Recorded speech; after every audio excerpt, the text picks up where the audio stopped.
Hello everyone, my name is Riya Sharma and welcome to my YouTube channel. So today this video is on the economic syllabus. A lot of students have a problem in the new syllabus edition, which is for the 20 to 2020 to 21 students who are preparing for the board exams. So let's start with it.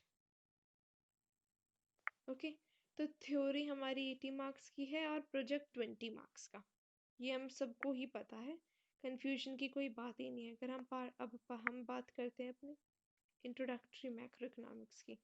अब introductory macro economics की हम बात करें तो part A है जो हमारा, तो उसमें national income and related aggregates.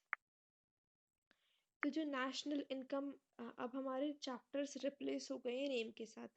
तो ये जो फर्स्ट चैप्टर है ये कितने सब के कॉम्बिनेशन लेके चलता है। तो पहले आप नेम देख लो।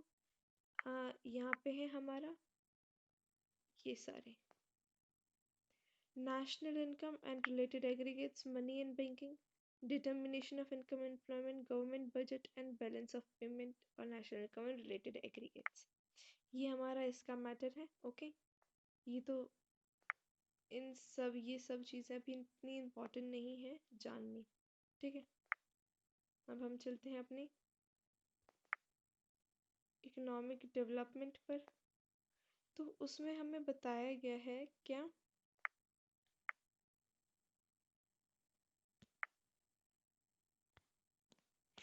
उसमें हमें बताया गया है कि जो ये हमारी है इसमें जो है ये पूरा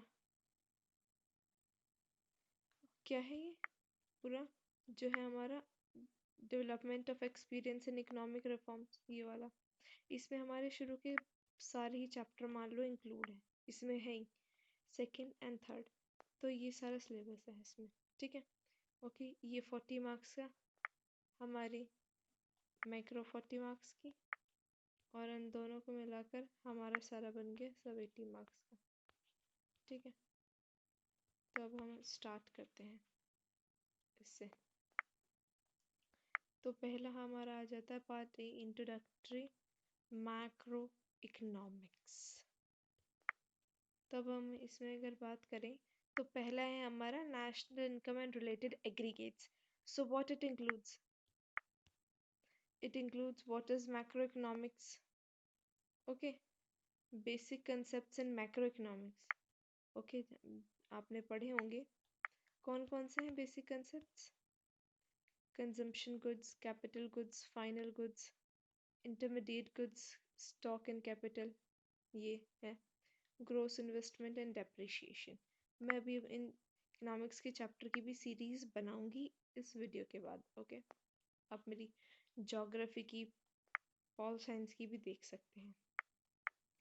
okay, and if we talk about next one, so that is circular flow, भी इसमें ही इंक्लूडेड है। ओके, फिर जो है इसमें न्यूमेरिकल्स थे हमारे, किसमें methods of calculating national income. तो इसमें से ये तो काट दिए हमारे, न्यूमेरिकल्स वाला नहीं रहा, इसमें value added production method, expenditure method, income method, ये सब जुड़ गए हैं। हाँ, ये भी आ सकते हैं इनके फॉर्मूले के साथ सॉल्व करने के लिए।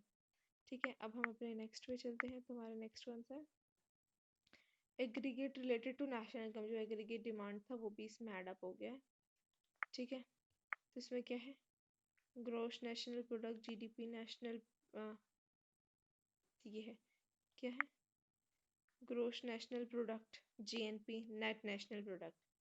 फिर इनके अलग से हैं gross domestic product, net domestic product. फिर उनके लिए उनके मार्केट प्राइस, उसके फैक्टर कॉस्ट के हिसाब से उनकी क्या क्या रूल्स होंगे। ओके, देन हम बात करें रियल एंड,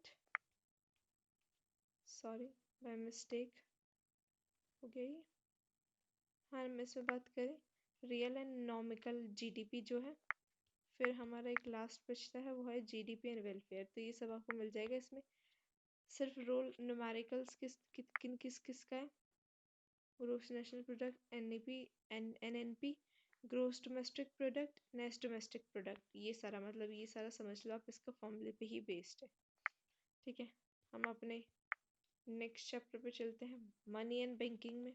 तो इसमें हमें क्या पता रखा है, meaning and supply of money कैसे होती है, पीपल रिस्पॉन्सिबल होती है, इस तरीके से। ये जब भी मैं आपको चैप्टर समझाऊंगी तो आप उसमें समझ लेना, ठीक है। अब हम चलते हैं क्या है इसमें कि करेंसी कौन, करेंसी हेल्ड बाय द, जिसमें currency held by the people and net demand deposits held by the commercial bank.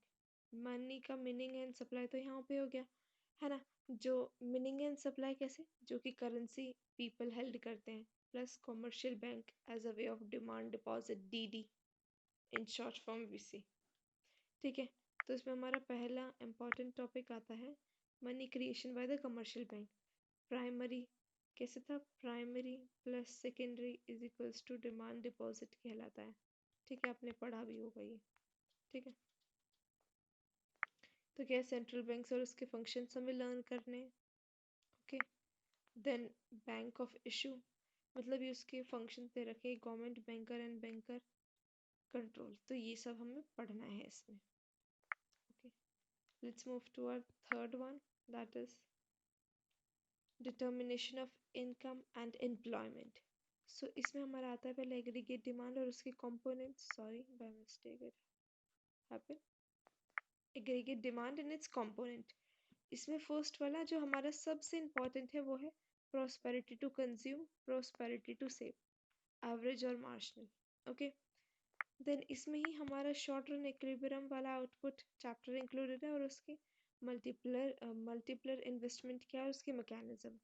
फिर उसके बाद इन्होंने यहाँ पे मीनिंग ऑफ फुल एम्प्लॉयमेंट और involuntary. Full employment when people are willing to work and they are getting work at a existing wage rate. Involuntary unemployment, that people are willing to work but they are not getting work, okay, ये है।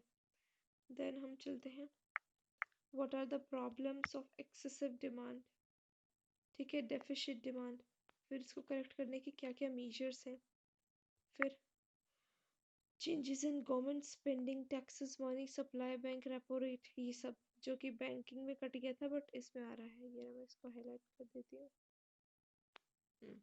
ये सब cut गया था, ये जो आ रहा है SLR repo rate, reserve repo rate sorry open market operations, margin requirement, इस तरीके से। देन हमारा फोर्थ यूनिट आता है गवर्नमेंट बजट्स एंड इकोनॉमी। सो इसमें हमारा गवर्नमेंट बजट के मेन ऑब्जेक्टिव कंपोनेंट्स क्या क्या हैं, ये इंपॉर्टेंट है। फिर क्लासिफिकेशन ऑफ रिसिप्ट्स जो कि उसके कंपोनेंट्स में आते हैं, जो कि क्या था, बजट, बजट रिसिप्ट और बजट एक्सपेंडिचर, जब बस, हाँ इसी तरीके से था शायद, हाँ इसी तरीके से था। फिर उसमें एक्सपेंडिचर कैसे होगा, फिर कैपिटल एक्सपेंडिचर क्या है, तो ये सब हमें बताना है उसमें। फिर हमारा जो चेंजेस आया और वो जो ऐड अप हुआ है, meaning of government deficit, revenue deficit, physical deficit and there meaning, है ना। तो इस बार के इकोनॉमिक्स का सिलेबस बहुत ज़्यादा सिंपल हो चुका है ये रिवाइज सिलेबस के बाद, क्योंकि हम यूनिट 5 में आए तो यहाँ पे क्या हमें पता चलेगा, बैलेंस ऑफ पेमेंट, ये नहीं कि फॉरेन एक्सचेंज कट गया, उसका meaning fixed, flexible and marginal floating, ये इंपॉर्टेंट है उसमें। फिर balance of payment account meaning and component, ये इंपॉर्टेंट है, बैलेंस ऑफ पेमेंट क्या है, उसका मीनिंग और कंपोनेंट्स क्या है। फिर हम चलते हैं हमारी मेन पर, जो कि है इकोनॉमिक डेवलपमेंट वाली बुक हमारी, ओके। तो उसमें फर्स्ट चैप्टर है हमारा ये, फर्स्ट चैप्टर नहीं मीन्स मिक्सचर हो गया आप तो, after the revise syllabus, brief introduction of state Indian economy, कि इंडियन इकोनॉमी की स्टेट कैसी थी on the eve of independence, okay. Economic system क्या था, कॉमनली जो 5 गोल्स बनाए गए थे by the government, what's the aim of that, okay, so it is to be there. Then main feature and problem of policies of agriculture, फिर industry के बारे में क्या हुआ, फॉरेन ट्रेड। तो मैं जब आपको पढ़ाऊंगी तो आपको सब सब सब क्लियर हो जाएगा, अभी के लिए सिर्फ मैं आपको लोगों को सिलेबस बता रही हूँ आप लोगों को। इकोनॉमिक्स रिफॉर्म्स जो हमारे इनिशिएट किए गए थे वो भी इसी चैप्टर में है, कौन से, लिबरलाइजेशन, ग्लोबलाइजेशन, प्राइवेटाइजेशन। तो इसके फीचर्स मींस अपैरल्स क्या होते हैं, जो कि मैरिट्स और डीमेरिट्स होते हैं, तो दोनों हमें लर्न करने हैं, ठीक है। कंसेप्ट ऑफ डी, देखो ये सबसे ज्यादा हाईलाइटिंग पॉइंट है, that is of what, concept of demonetization and GST, ये ज़रूर करना नहीं, मैं इनको पक्का करवाऊंगी, इंपॉर्टेंट है। Then current challenges facing Indian economy, क्या करंट चैलेंजेस फेस कर रही है? पहला क्या है? Sorry first first is poverty, then human capital formation, then rural development, then employment, okay, then infrastructure, then sustainable development, ये सारे फेस कर रही है करंट, जो हमारे इंडियन इकोनॉमी फेस कर रही है। तो इसके अंदर absolute and relative main programmes by the okay जो गवर्नमेंट ने इंजीनियर कहते हैं, और उसकी means what are the consequences of that, okay bad हैं गुड हैं कैसे हैं। देन ह्यूमन कैपिटल फॉर्मेशन पे आ जाते हैं हम। ह्यूमन कैपिटल फॉर्मेशन में how people became resource, people एक रिसोर्स कैसे बन गए हैं, ओके उनके स्किल और एक्सपर्टाइज वो एक्सपोज हो गए हैं हर एक चीज़ में। Role of human capital formation in economic development, ये इंपॉर्टेंट है, ओके। देन रूरल डेवलपमेंट में क्रेडिट और मार्केटिंग, फिर role of cooperatives in agriculture diversification क्या है, employment growth and change in workforce participation in the formal and informal sectors, programmes and policies हो गया। फिर इंफ्रास्ट्रक्चर में देखिए उसके मीनिंग टाइप सोशल है, इकोनॉमिक इंफ्रास्ट्रक्चर होता है।